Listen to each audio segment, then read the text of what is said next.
motion. Religion and politics should be kept completely separate. After 79 years of independence, Uniform Civil Code was implemented in Uttarakhand to mark this very motion. Religion and politics should be kept completely separate.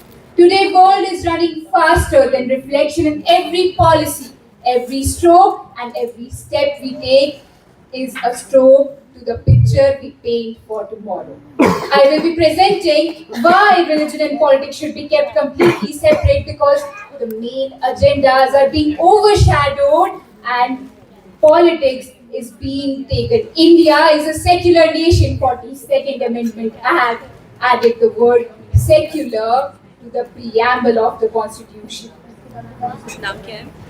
The word secular itself means that the nation does not support any one religion. When India, a diverse nation, begins to support one religion, begins to promote one motive, the main agenda of empowerment of women, the main agenda of development, the main agenda of other important aspects gets overshadowed.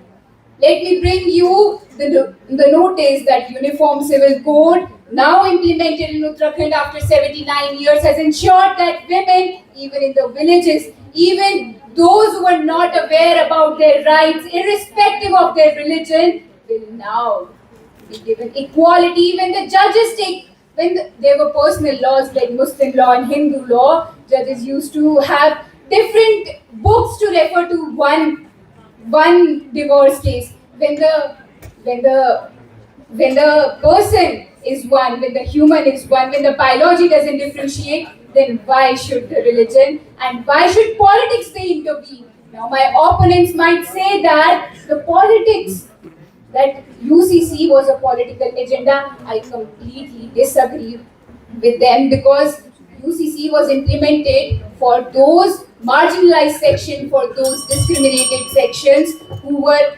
being neglected because religion and politics were being mixed to each other. In my concluding statement, I believe that the main agenda of India is not which religion we belong to. It's not if we are Hindu or Muslim. The main agenda is, should India be a global leader? Should India set an example for the rest of the nation, knowing that it is a secular nation? Thank you. Jai Hind, Jai Bharat.